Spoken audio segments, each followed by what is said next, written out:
नमस्कार दोस्तों, स्वागत है आप सभी का जहां हम आज आपके लिए लेकर आए हैं भक्ति और अध्यात्म की वो अनमोल और महान गाथा जो न केवल हमारे मन को असीम शांति प्रदान करती है बल्कि हमारे भटकते हुए जीवन को एक नई और सही दिशा भी दिखाती है। आज का ये पावन शनिवार कोई साधारण संयोग नहीं है, क्योंकि आज हम सब मिलकर श्रवण करने जा रहे हैं न्याय के सर्वोच्च अधिपति, कर्मफल दाता और सूर्यपुत्र भगवान श्री शनिदेव की वो दिव्य, चमत्कारी और अत्यंत प्रभावशाली व्रत कथा, जिसे पूरी श्रद्धा और एकाग्रता के साथ सुनने मात्र से ही मनुष्य के जीवन में छाई घोर दरिद्रता, मानसिक अशांति, पुराने शनि दोष, साढ़े साती और ढैया के समस्त अशुभ प्रभाव जड़ से सदा के लिए समाप्त हो जाते हैं। हमारे जीवन में अक्सर ऐसी कठिन परिस्थितियां आती हैं जब हमें लगने लगता है कि भाग्य हमारा साथ छोड़ चुका है,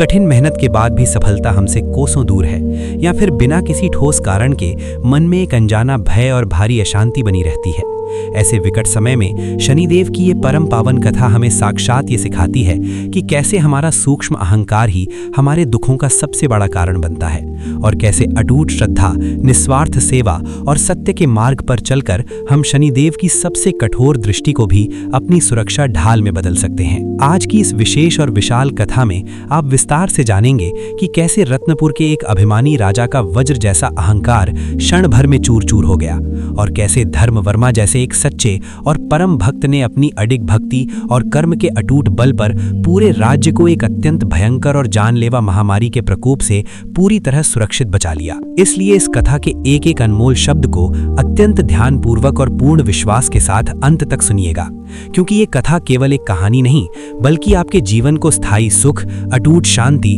अपार वैभव और अडिग स्थिरता प्रदान करने वाला एक साक्षात महामंत्र है। तो चलिए अपने मन के मंदिर में भगवान शनिदेव का पावन ध्यान करते हुए और पूरी श्रद्धा के साथ इस अमृतमयी कथा की मंगलमयी शुरुआत करते हैं। बोलो न्याय के अधिपति भगवान श्री शनिदेव महाराज की जय। प्राचीन काल के आर्यावर्त की अत्यंत पवित्र, पुण्यमयी, ऋषियों की तपस्थली और देवताओं द्वारा वंदनीय पावन धरा पर रत्नपुर नाम का एक ऐसा अद्वितीय, अकल्पनीय, भव्य, देदीप्यमान, सर्वैश्वर्य संपन्न और अत्यंत विशाल साम्राज्य हुआ करता था, जिसकी अतुलनीय कीर्ति, अटूट अखंड संपन्नता, न्यायप्रियता और विजय का गौरवशाली यशगान समस्त दिशाओं के दसों कोनों में ब्रह्मांड के दिव्य प्रकाश की भांति दैदीप्यमान होकर निरंतर चमकता था। और उस महान रत्नपुर राज्य के अधिपति राजा इतने अधिक पराक्रमी, महाबली, नीतिवान, अजय शूरवीर और कुशाग्र बुद्धि के विलक्षण स्वामी थे कि उनके प्रचंड प्रताप, सिंह जैसी हुंकार और अद्वितीय शौर्य के भय मात्र से बड़े बड़े शक्तिशाली शत्रु राजा युद्ध भूमि में पैर रखने से बहुत पूर्व ही थर थर कांपने लगते थे और अपनी पराजय स्वीकार कर उनके चरणों में नतमस्तक हो जाते थे। परंतु जैसे जैसे कालचक्र का पहिया अपनी तीव्र गति से घूमता गया, अपार स्वर्ण राशियों के ऊंचे अंबार, बहुमूल्य रत्नों के अथाह भंडार, अपराजेय चतुरंगिणी सैन्य शक्ति और जीवन के हर छोटे बड़े क्षेत्र में मिलने वाली निरंतर, अबाध और अटूट सफलताओं ने राजा के निर्मल और पवित्र मन के भीतर एक अत्यंत सूक्ष्म किंतु धीरे धीरे अत्यंत कठोर, अभेद्य और विनाशकारी अहंकार को जन्म दे दिया, जिससे राजा को ये मिथ्या भ्रम और घोर अज्ञानता होने लगी कि इस विशालकाय साम्राज्य की सुख समृद्धि, प्रजा की चहुमुखी सुरक्षा और दिन दूना रात चौगुना बढ़ता हुआ ये समस्त राजसी वैभव केवल और केवल उनकी व्यक्तिगत कुशाग्र बुद्धि, कूटनीति, चातुर्य और प्रचंड बाहुबल का ही एकमात्र सुखद परिणाम है। और इसी सर्वनाशकारी अभिमान के वशीभूत होकर उन्होंने धीरे धीरे सर्वशक्तिमान देवी देवताओं के प्रति अपनी अटूट श्रद्धा का परित्याग कर दिया और अपने खचाखच भरे राज दरबार की भरी सभा में अत्यंत गर्व के साथ ही अहंकारपूर्ण घोषणा तक कर डाली कि मनुष्य स्वयं ही अपने संपूर्ण भाग्य का एकमात्र विधाता, विनिर्माता और अंतिम नियंत्रक है, और उसे किसी भी अदृश्य दैवीय शक्ति, ग्रहों की चाल, विधि के विधान या ईश्वरीय सत्ता की रत्ती भर भी कोई आवश्यकता नहीं है, जिसके कुछ ही काल पश्चात उनके भव्य दरबार में एक अत्यंत तेजस्वी, ब्रह्मज्ञानी, त्रिकालदर्शी और दिव्य कांति वाले सिद्ध तपस्वी साधु पधारे, जिन्होंने राजा के मुखमंडल पर छाए उस अज्ञानता और अहंकार के घने काले बादलों को अपनी दिव्य दृष्टि से तुरंत भांप लिया। और जब राजा ने उनके समक्ष भी अपनी भौतिक श्रेष्ठता, सैन्य बल और मानवीय शक्ति का अहंकार पूर्वक बखान किया तो उन महात्मा ने अत्यंत शांत, गंभीर, करुणामयी और प्रभावशाली स्वर में राजा को सचेत करते हुए समझाया कि हे राजन, ये संपूर्ण अनंत ब्रह्मांड, नक्षत्रों की जटिल चाल, काल की गति और समस्त चराचर जगत केवल और केवल न्याय के सर्वोच्च अधिपति, कर्म फलदाता और सूर्यपुत्र भगवान शनिदेव के अटूट विधान, उनकी निष्पक्ष न्याय प्रणाली और उनके सुदर्शन कालचक्र से ही निरंतर संचालित होता है। और जब उन परम प्रतापी शनिदेव की तिरछी वक्र दृष्टि किसी अभिमानी, अधर्मी या सत्ता के मद में चूर मनुष्य पर पड़ती है तो उसका सारा मान मर्दन क्षण भर में धूल धूसरित हो जाता है और उसका विशाल पर्वत जैसा ऐश्वर्य भी सूखे तिनके की भांति काल की प्रचंड हवा में बिखरकर सदा के लिए नष्ट हो जाता है। परंतु राजा ने उस महान ज्ञानी सिद्ध साधु की परम हितकारी और जीवन रक्षक बातों को पूरी तरह अनसुना कर दिया और अपनी नश्वर सत्ता के मद में अंधे होकर उन महात्मा का घोर उपहास उड़ाने लगे, जिसके फलस्वरूप वो महात्मा अत्यंत मौन होकर वहां से सदैव के लिए प्रस्थान कर गए। और उसके कुछ ही समय व्यतीत होने के पश्चात एक शनिवार की अत्यंत भयावह, डरावनी और घोर काली अमावस्या जैसी रात्रि को अचानक पूरा नीला आकाश घनघोर गर्जना करते काले बादलों से ढक गया और एक ऐसा प्रलयंकारी, भीषण, चिनार जैसा विनाशकारी तूफान आया जिसने समूचे रत्नपुर राज्य की सुदृढ़ नींव को जड़ से हिलाकर रख दिया, जिससे राजा के हंसते खेलते सुखी जीवन में एक के बाद एक भयंकर कष्टों का विकराल पहाड़ टूटने लगा। राजकोष का भंडार धीरे धीरे रिक्त होने लगा, प्रजा में अकाल और त्राही त्राही मच गई और राजा को अपने हर छोटे बड़े निर्णय में घोर असफलता, पराजय और अपमान का कड़वा मुख देखना पड़ा। तब जाकर राजा का वो वज्र जैसा कठोर घमंड चूर चूर होकर मिट्टी में मिल गया और उन्हें अंततः इस शाश्वत सत्य का साक्षात्कार हुआ कि शनिदेव केवल दंड देने वाले क्रूर देवता नहीं है, बल्कि वे तो मनुष्य के भीतर के कलुषित अहंकार को नष्ट कर उसे अनुशासन, धैर्य, सत्य, परोपकार और विनम्रता का सच्चा आत्मिक मार्ग दिखाने वाले महान शिक्षक और इस चराचर जगत के सबसे बड़े निष्पक्ष न्यायकारी हैं। इसी पावन और दिव्य कथा के एक अन्य अत्यंत महत्वपूर्ण और प्रेरणादायी प्रसंग में धर्मवर्मा नामक एक परम शनि भक्त का दिव्य वृत्तांत आता है, जो अपनी पूरी अटूट निष्ठा, अंतर्मन की परम पवित्रता और ईश्वर पर अडिग विश्वास के साथ शनिदेव की अनवरत आराधना, सेवा और सिमरन करते थे। और जब रत्नपुर के पड़ोसी राज्यों में एक बहुत ही भयंकर, संक्रामक, असाध्य और अत्यंत जानलेवा महामारी का कालचक्र प्रचंड वेग से फैल गया, जिससे चारों ओर मृत्यु का तांडव होने लगा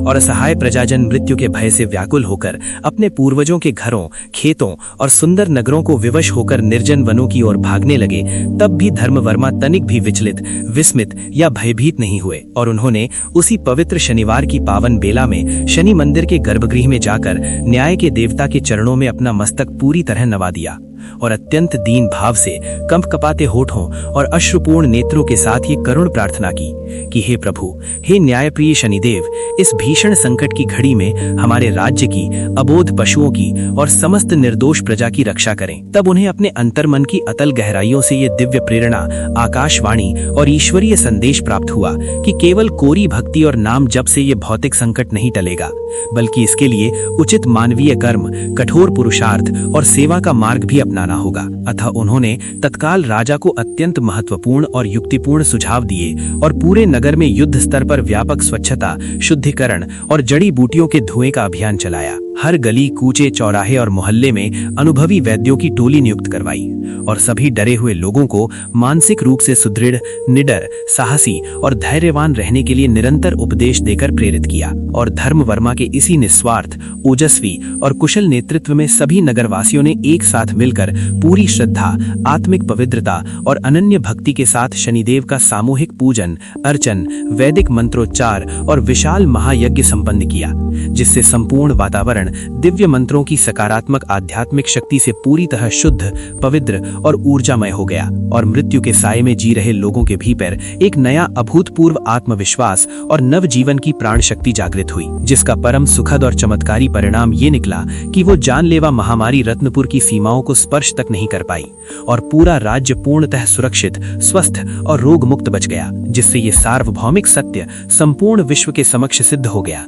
कि भगवान शनिदेव न्याय के वो सर्वोच्च सर्वोच्च, दयालु और करुणामयी देवता हैं, जो सत्य, पूर्ण ईमानदारी, निस्वार्थ परोपकार और लोक सेवा के कठिन मार्ग पर चलने वालों की सदैव एक अभेद्य ढाल बनकर रक्षा करते हैं। और जो कोई भी अपना झूठा, नश्वर और तुच्छ अहंकार त्याग कर पूर्ण समर्पण, विश्वास और शरणागति के साथ उनकी शरण में आता है, उसके जीवन के बड़े से बड़े पहाड़ जैसे विकराल कष्ट, ग्रह दोष, शत्रु बाधाएं और समस्त मानसिक व्याधियां भी स्वयं ही कपूर की भांति उड़कर क्षण भर में नष्ट हो जाती हैं, और वो अंधकारमयी जीवन दिव्य प्रकाश, सुख, अटूट शांति, वैभव और अखंड सौभाग्य में परिवर्तित हो जाता है। और जो कोई भी श्रद्धालु भक्त शनिवार के दिन इस महान पावन अमृतमयी कथा का एकाग्र चित्त होकर पूर्ण श्रद्धा और विश्वास से श्रवण या पठन करता है और अपने दैनिक कर्मों को सुधार कर ईमानदारी, सत्य और धर्म का मार्ग अपनाता है, भगवान शनिदेव उसकी समस्त दरिद्रता, मानसिक संताप, ग्रह कलेश, साढ़े साती, ढैया और गुप्त शत्रुओं का जड़ से नाश कर उसे जीवन में स्थायी सुख,